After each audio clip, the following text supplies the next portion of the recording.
نحمده ونصلي ونسلم على رسوله الكريم اللهم ربي زدني علما وألحقني بالصالحين أعوذ بالله من الشيطان الرجيم بسم الله الرحمن الرحيم الف لام را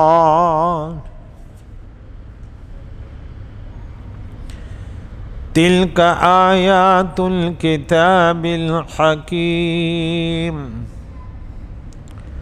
أكان للناس عجبا أن أوحينا إلى رجل منهم أن أنذر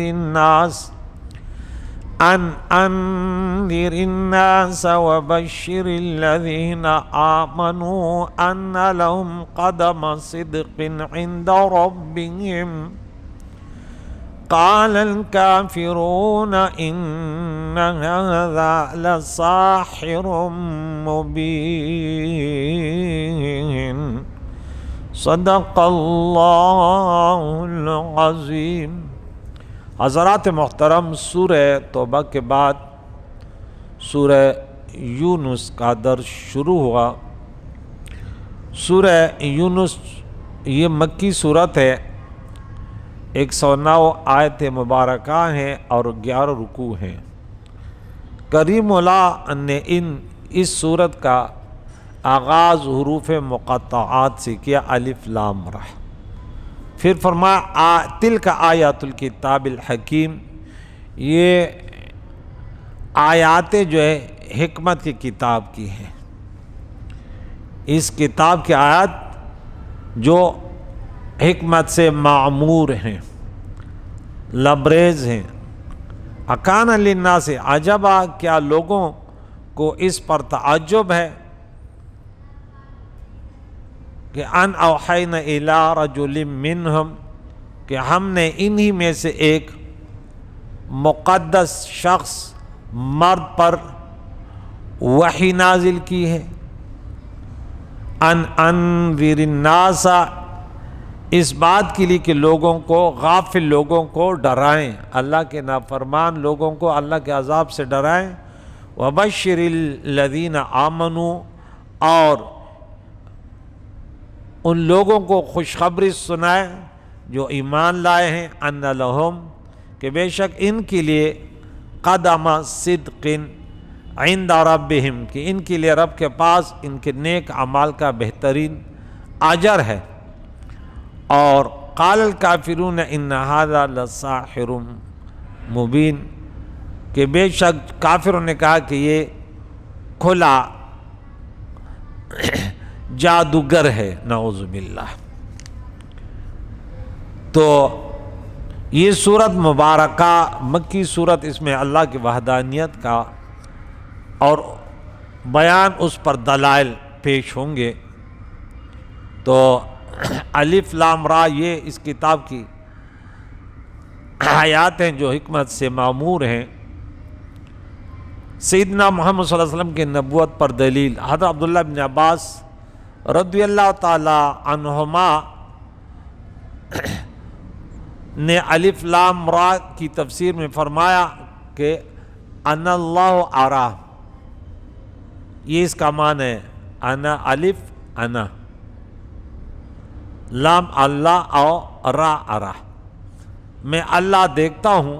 حضرت عبداللہ بن عباس سے دوسری روایت ہے کہ الف لام را حامیم اور نون مل کر اللہ تعالیٰ کا نام الرحمن بنتا ہے۔ اور قتادہ سے یہ روایت ہے کہ یہ حروف قرآن کریم کے اسماء ہیں، یہ ان کے نام ہیں۔ یہ حکمت کی کتاب ہے، یہ کتاب حکمت سے لبریز ہے کیونکہ اللہ کا کلام ہے۔ اس میں اقوال ہے، اس سے مراد توریت اور انجیل ہے، اور اس کا معنی یہ ہے کہ اس صورت میں جو قصص بیان کیے گئے ہیں واقعات، وہ توریت اور انجیل کے موافق ہیں۔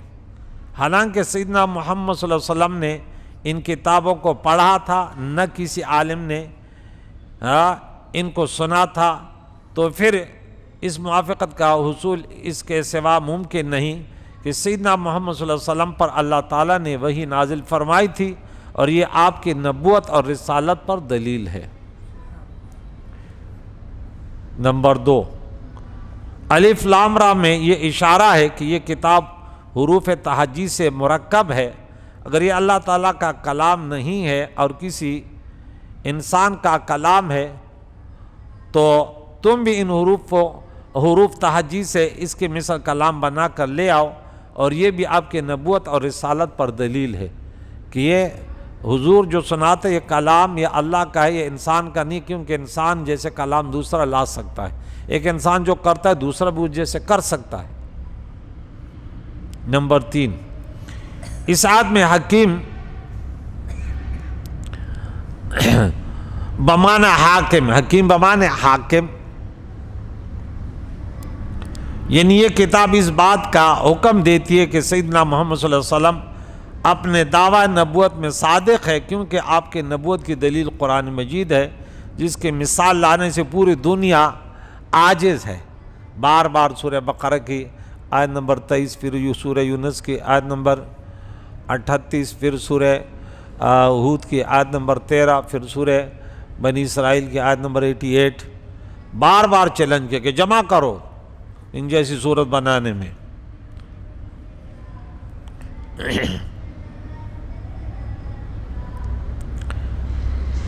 تو یہ کتاب جو ہے حکیم بمعنی محکم ہے، یعنی یہ کتاب منسوخ نہیں ہے، اس میں کذب، تناقض اور تضاد نہیں ہے، اور حادثات زمانے سے یہ کتاب مٹ نہیں سکتی، اور یہ بھی آپ کی نبوت کی دلیل ہے، کیونکہ آپ کا دعویٰ ہے کہ آپ قیامت تک کے نبی ہیں، اس لیے آپ کی کتاب بھی بلا کسی تغیر کے قیامت تک باقی رہے گی۔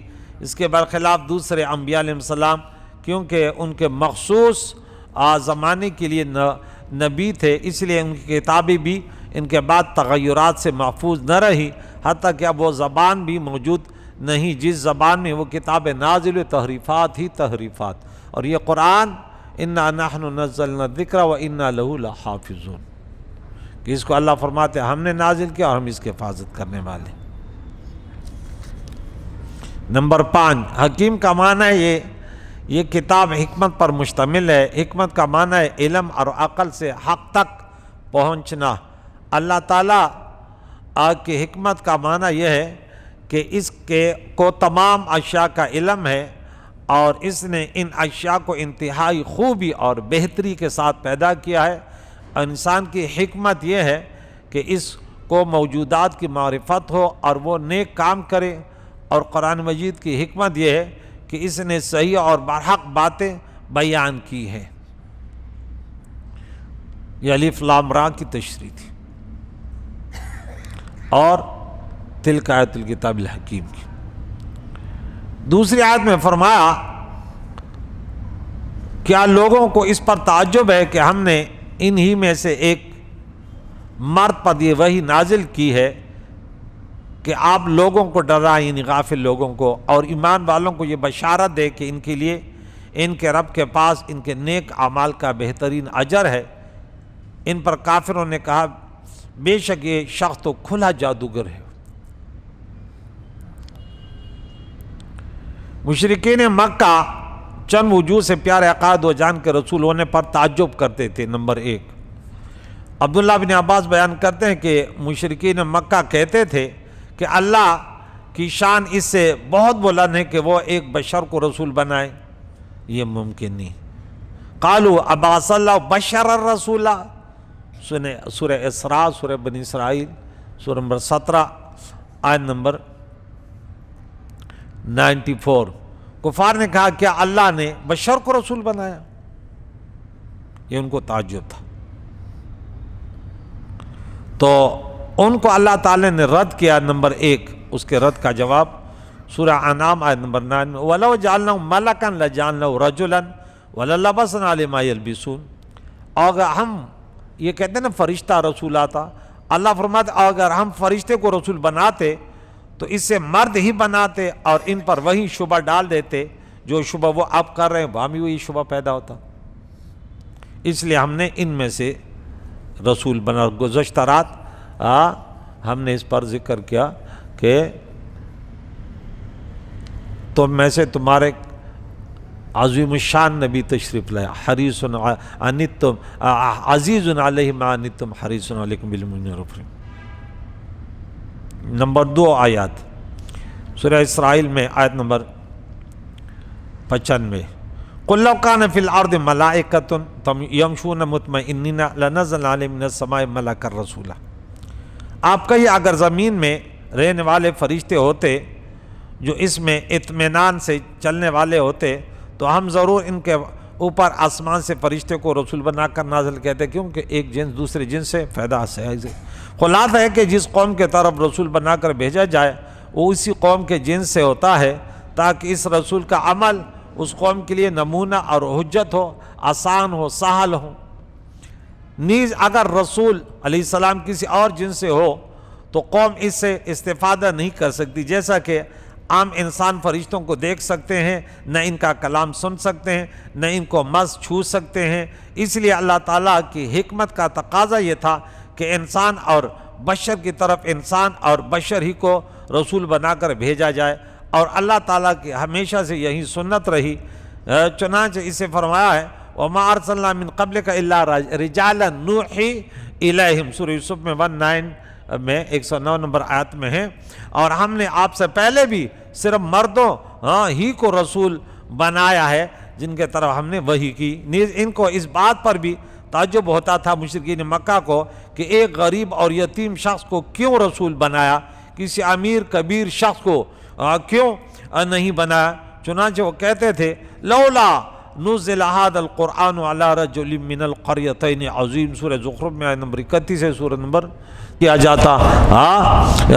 تو اس شبہ کا جواب یہ ہے کہ فقر نیک صفات کے منافی نہیں ہے, اور غنا نیک صفات کا موجب نہیں ہے. یہ ضروری نہیں ہے کہ فقیر ہوگا تو نیک نہیں ہوگا, یا دولت مند ہے تو نیک ضرور ہوگا. نیک ہی فقیر بھی نیک بن سکتے ہو, امیر بھی. لیکن دولت مندوں کے طرف چونکہ انسان فطری طور پہ مائل ہوتا ہے, تو اگر غریب کے پاس آئیں گے تو صرف ان کے کمال کی وجہ سے آئیں گے. کیوں کہ دولت مند تو ویسے بھی آج امریکہ جانے کے لیے تو ویسے بھی لوگ تیار ہیں. کیوں؟ وہاں دولت بڑی ملے گی. پتہ تو چلے کہ کوئی ہجرت کر کے افغانستان کا مزدور کے لیے جائے, تاکہ پتہ چلے کہ وہاں زیادہ علماء ہیں, زیادہ مدارس ہیں, زیادہ دین سیکھنے کے موقع. لیکن چونکہ ہمیں تو کہنے سے ہم کچھ بھی کہیں, لیکن ہمیں پیسہ بڑا پسند ہے. کہنے سے تو ہم بہت کچھ کہتے تھے کہ نہیں ہم ایسے نہیں. کسی پوچھو پیسہ زیادہ پسند ہے دین, بولے نہیں دین ہمیں پسند ہے. بولے دین تو فری دیا جا رہا ہے. اور امریکہ میں جاؤ تو بولے 10 لاکھ کر لو گے اگر آپ کو وہاں کا ویزا. ہاں کیوں نہیں. آج 11,000 کا آزاد ویزا سعودی عرب کا 11.5 لاکھ کا مل رہا ہے. لیکن عوام بھی ہم پیسہ کمانے کی نیت سے پہنچ جاتے ہیں.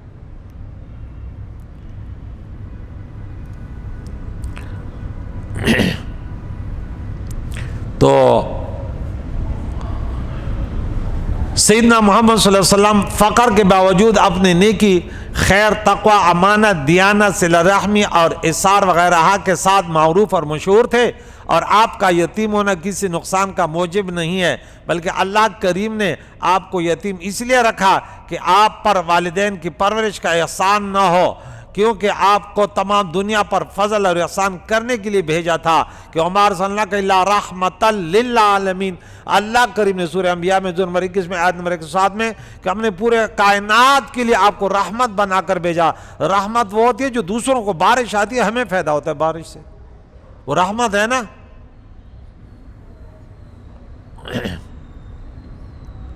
تو حضور علیہ السلام کو تمام دنیا پر فضل احسان کرنے کے لیے بھیجا تھا, کسی کا احسان اٹھانے کے لیے نہیں بھیجا تھا.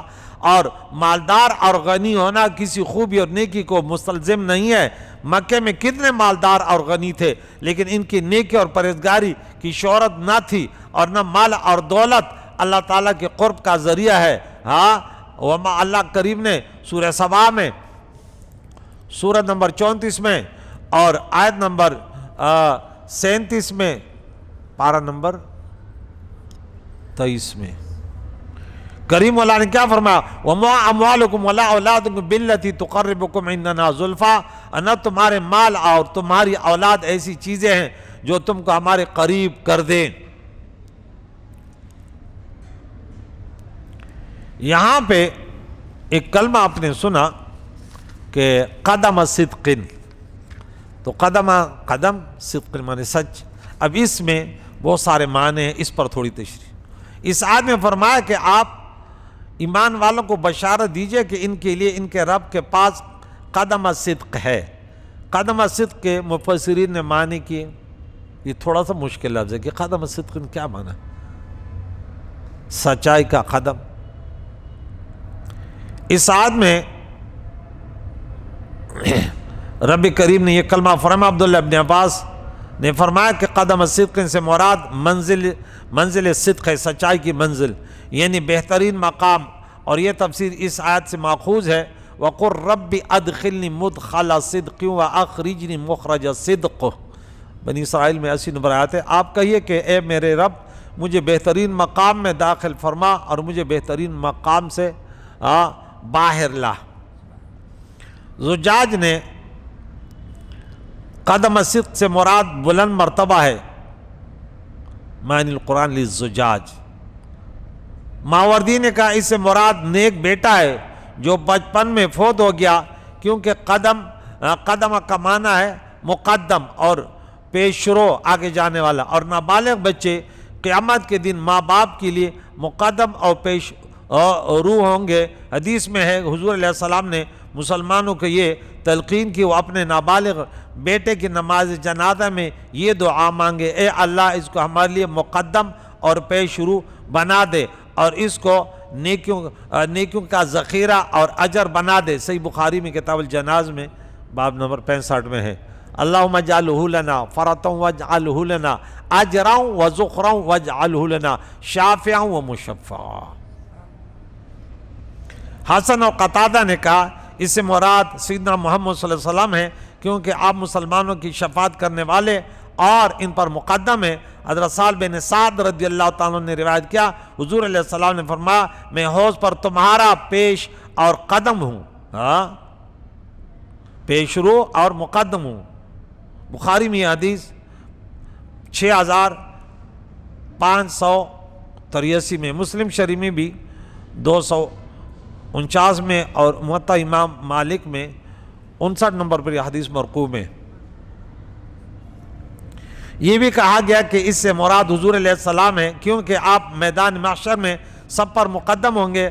حضرت ابو ہریرہ رضی اللہ بیان کرتے ہیں رسول اللہ صلی اللہ علیہ وسلم نے فرمایا ہم بعث میں آخر ہیں اور قیامت کے دن سابق ہیں۔ صحیح بخاری میں حدیث 876 میں اور مسلم میں 855 میں۔ نیز حضور علیہ السلام نے فرمایا میرے 5 نام ہیں، میں محمد اور احمد ہوں اور ماحی مٹانے والا ہوں، اور اللہ میرے سبب سے کفر کو مٹا دے گا، اور میں حاشر ہوں، لوگوں کا حشر میرے قدموں پر ہوگا، اور میں عاقب سب نبیوں کے بعد آنے والا ہوں، خاتم النبیین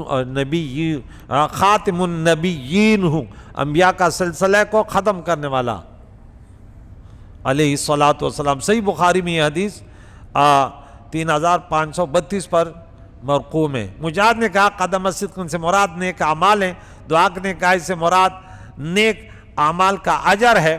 یہ تمام محامل ابن ابی حاتم نے بیان کیے ہیں۔